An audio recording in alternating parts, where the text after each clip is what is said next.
Welcome to the Wing Space podcast, a place to take up space, a space for you to settle in, sit back, relax, and focus a little bit on health, wellness, faith, family, and this crazy thing called life. This podcast is not a replacement for mental health treatment or professional health care. In case of crisis or emergency, please contact your local healthcare provider or dial 911.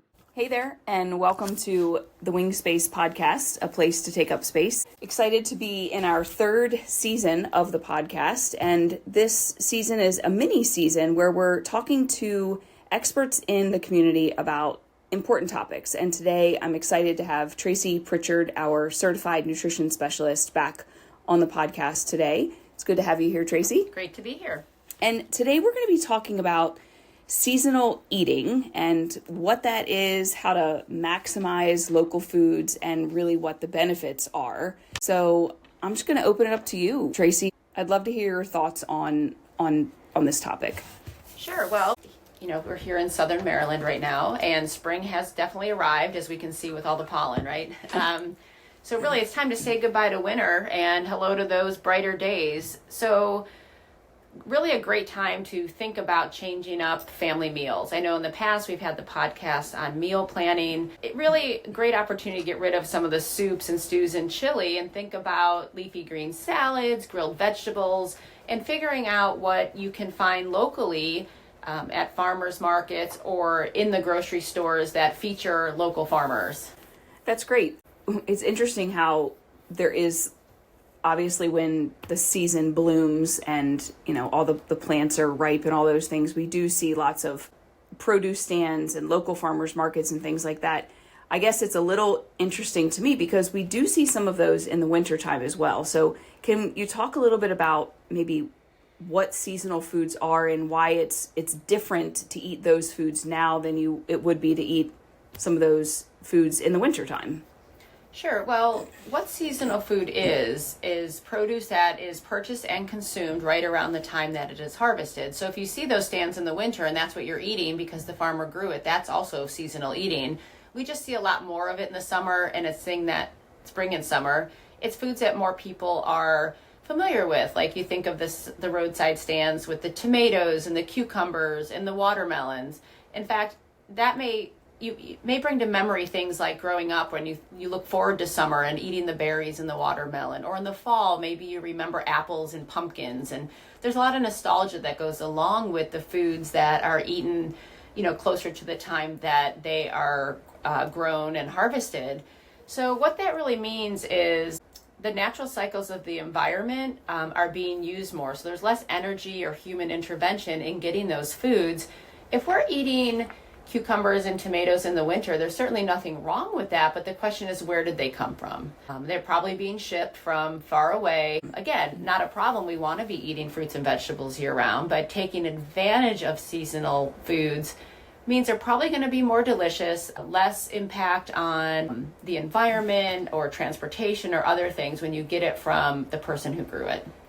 Yeah, when you were talking about, tomatoes and cucumbers, it made me think there's definitely a difference between that fresh tomato from the farmer compared to the hothouse tomato that we get in the winter. Yeah, of course. And that being said, I just want to put a little plug in for frozen vegetables. I mean, in the wintertime, when you really can't get a lot of those, the seasonal produce that we like in the summer, there's absolutely nothing wrong with using some, frozen vegetables to add to those soups, stews, and chilies, and just to keep them in the rotation.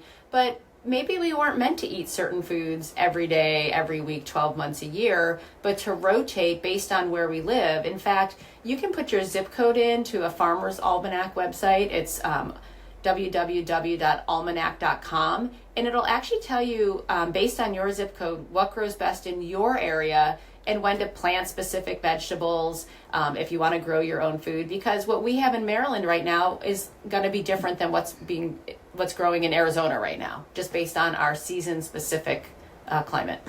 That's really interesting. Mm-hmm. And why is it important, or what are some of the benefits of having your food when it is picked fresh from the farmer's crop, as opposed to when it is shipped from, across the country or something? Sure. Well, there's a lot of different theories on that. And, the food that's picked and sold immediately is not going to require that same level of chemicals or preservatives that's required of food in the industrial food complex. And even though it's fruits and vegetables, the same fruits and vegetables, I'm saying industrial food complex because we're talking, loads and truckloads and all of that. And how is that food, if it's picked early, going to stay fresh as it's traveling several days across the country? Also, we see in the news that, romaine lettuce is contaminated or there's a recall on some other foods. There's definitely going to be more room for contamination when food has more steps from the farmer to an industrial food complex, onto a truck, off a truck, in a warehouse, the distribution of it. So I would say right there, the food safety with the contamination, and of course also the flavor, like you mentioned, like when you have that tomato, a food that is picked at the peak of ripeness is going to have better flavor and perhaps also be more nutritious because it was able to fully ripen the way nature intended. I would imagine too that here in Maryland, we have lots of, especially in Southern Maryland, we have lots of farming, and there is quite a variety of fruits and vegetables that are grown here in our local area. And you really can eat quite a, I was listening to a podcast this morning, they were talking about eating the rainbow. You really can eat a good variety, especially in an area like we're in that is able to produce a wide variety of different things. Absolutely. And that larger variety of fruits and vegetables, they all have, the colors that you're talking about with Eat the Rainbow is the phytonutrient content or phytochemicals, and they all provide different health benefits. So it's just a great opportunity to figure out what's grown locally, pick out those different colors at the farmer's market, and incorporate those into your meals and snacks. Well, and we keep using the word local farmer. I mean, there's a huge benefit to that as well. Absolutely. So when you're actually voting with your dollars when you choose to shop at the local farmer's market. So it's really more than just flavorful produce, but when you support those local farmers, that helps them maintain their farmland and more open spaces in the community. And that's just really good for the environment, for the air, for all of that. It also supports the local economy because it keeps the money in the community. These farmers often provide food to local restaurants, and I'll say local, even down here an hour away is Washington, D.C. I know there are farmers down here providing leafy greens and seasonal vegetables to some fancy restaurants north of us in Washington, D.C. and Annapolis. And that farm to table is really one of those trendy foodie nutrition words right now. And you're supporting local farmers when you buy from them or eat at those restaurants that are buying from them to offer the farm to table foods. The other thing too, if you have these restaurants that are using the foods, it's also helping the local economy because there's going to be more jobs in the community for the people working at those restaurants. So there's just benefits all around for communities that support their local farmers markets. Yeah, and there's something about knowing where your food comes from that just really, it feels good. And I know that sounds like a generic way to say it, but I am not a farmer by any means, but I've had a couple tomato plants in my day, and this year we're branching out into some cucumbers, so we'll see how that goes. But there's something about going and grabbing that tomato right off the plant and being able to put it in my salad or slice it for a sandwich or something like that, and being able to go straight to the market and pick up those vegetables and then come home and the farmer where it came from. There's something about that. Well, there definitely is. Like when I think of leafy greens, everyone knows I should eat a little bit more spinach or a little bit more kale. It's super convenient to walk into a grocery store and buy the organic bin of pre-washed leafy greens. But we've kind of lost a little bit of, that's great for as far as balancing a meal, adding some non-starchy vegetables. There's definitely benefits to that. However, when we can go to the farmer who grew it and we can say, how did you grow it? And they take pride in their work. And then you actually perhaps have to wash it yourself. Maybe they washed it for you. You have to slice it. There's a lot of behaviors that go in that when you're thinking about your food, you're looking at your food. Like you said, it just feels good that you were able to do that. So we've lost touch with that, unfortunately, in our society. And it's an art form for a farmer to, they've produced that, up early until sundown. They're really tending to those crops, and us. Not only are we helping their livelihood, but we're complementing their art form, really. And I don't know, I think it's really really cool to just go straight to a farmer's market and chat with the local farmer about the vegetable or the fruit or whatever. And I remember last summer one time I was at one of the local markets, and there was a little girl there with her parents, and she was so excited because she had picked those strawberries. And, I said, man, these strawberries look really great. And she was like, we just picked them this morning. And she was so excited that she had picked those strawberries that I was buying. Absolutely. And when you get to know your farmers or the little girl, they probably have a lot of good recipes for the food that they have grown as well. So take that home, get their advice on the best way to prepare it. They're going to know. Mm-hmm. It provides that connection. I mean, you're connected to your community, and we know from a mental health perspective, I mean, we are relational beings, and we are disconnected to that process when we go to the grocery store and just pick up the groceries off the shelf. And it creates a connection with our community when we go to that local farmer, go to that local market, and have a conversation with the person or the family that grew those fruits and vegetables. Absolutely. And something I just want to point out too is, yeah, sure, we can go to the grocery store sometime and get a buy one, get one free, or maybe things cost a little less because they're being mass produced, right? So it may be that you pay a little bit more because the farmer has to pay their taxes and they have to maintain their land. So you get what you pay for on that as far as quality goes as well. Absolutely. Yeah. And from a benefits perspective, we've talked about, the economic benefit, certainly health benefits. From my perspective, we look at, from a mental health perspective, not only talking about the connection that is made between you and the farmer when you're buying it directly from them, but it also creates that sense of connection with nature. And you're going to the market, you're outside, you're walking around, you're getting sunshine, you're getting fresh air. I don't know, I think it creates an ability for us to connect to the outdoors rather than just being solely connected to the grocery store and that processed food mentality. That's very true. And you'll find that you build those relationships with certain farmers or tables at the farmers markets, and you'll see what's there today, and you might say, hey, what's coming up in the weeks ahead? And they know because they've already planted it. So you start building those relationships, and over time, I would surmise that if you went and your farmer wasn't there, you'd be like, what happened to Farmer Joe, right? Like, where's his table? Where's his stuff?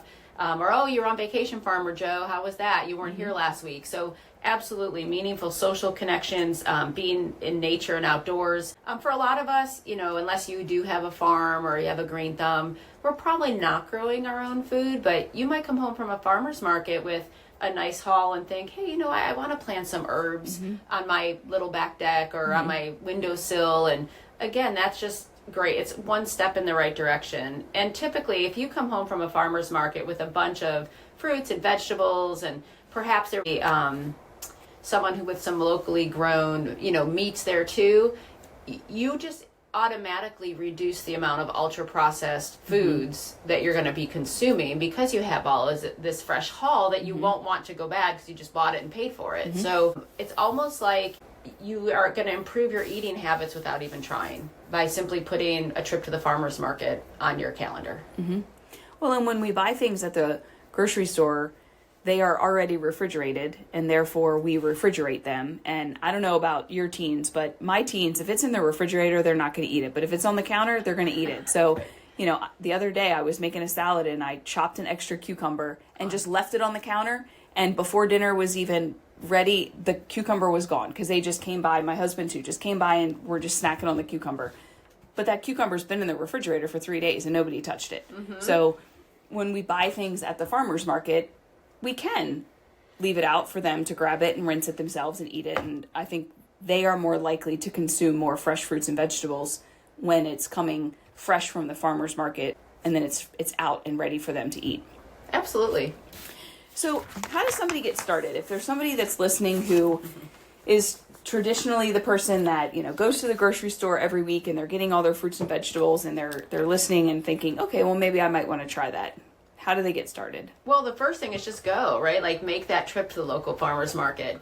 And I had to think about the person who only goes to the grocery store and they look for a certain tomato or a certain sweet potato. They always look exactly the same in the grocery store, right? Because it looks a certain way. When you go to the farmer's market, be prepared for some odd shaped things, cantaloupes of different sizes or watermelons. So, you just never know what you're going to get when it looks the way as nature intended. But put it on your calendar or schedule. I mean, maybe, talk to a friend that wants to go to a farmer's market. If you want to travel to one, great. If you want to go to the closest one to your house, I know from where I live, I can get to a farmer's market in 10 minutes or 25 minutes. It just depends on, how much time I have.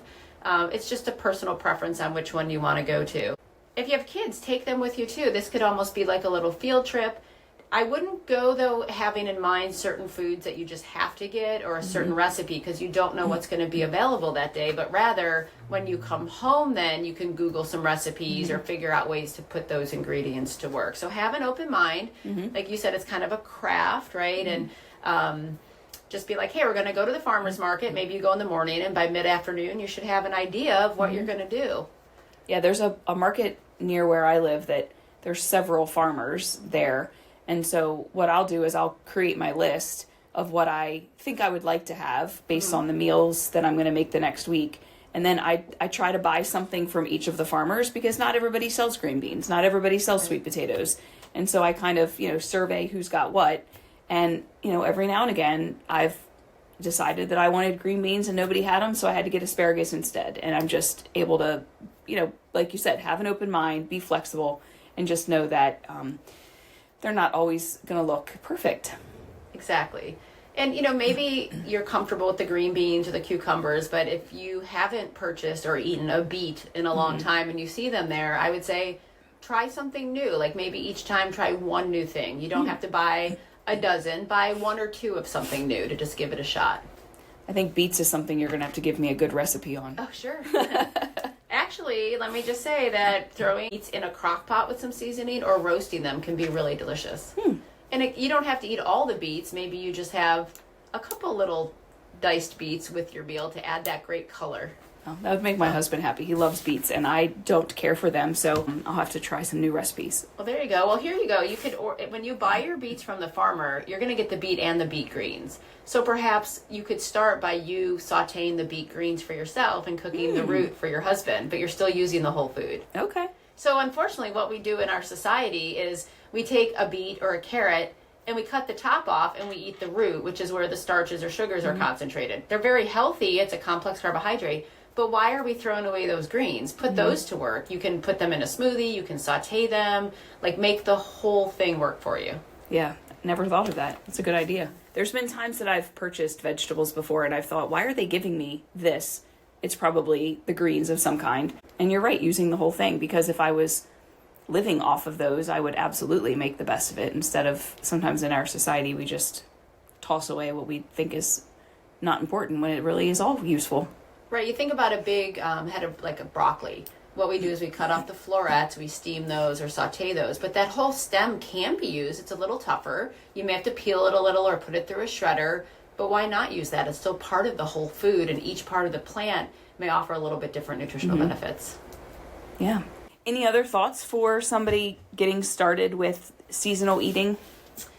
Well, for those who may not want to go to the farmer's market, but they're ready to eat seasonally, some of the grocery stores will promote local farms, and like you can walk in and be like, oh, this zucchini came from a local farm. You're still supporting the local farmer that way.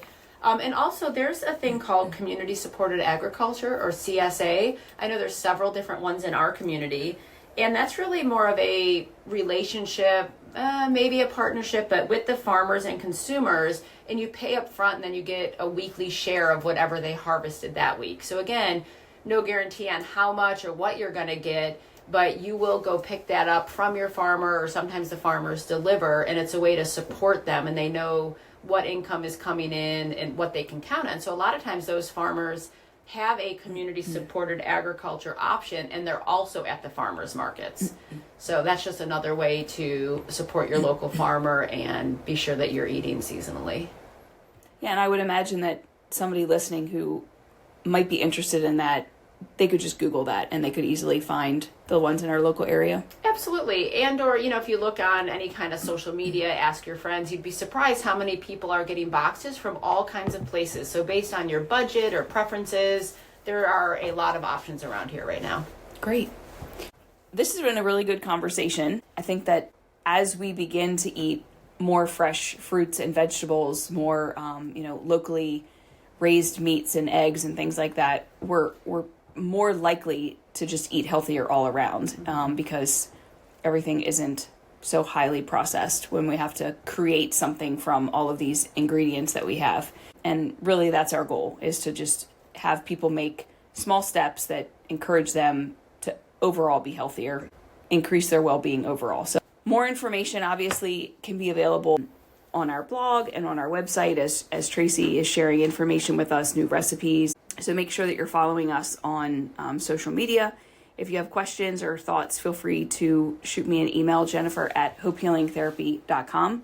And be sure that you're following us on our social media platforms. If you liked this podcast, please share it with someone who might also enjoy it. And we'll have more community partners and experts on in the coming episodes. So thanks again, Tracy, for joining me. Thanks for having me. And I hope everybody has a great day.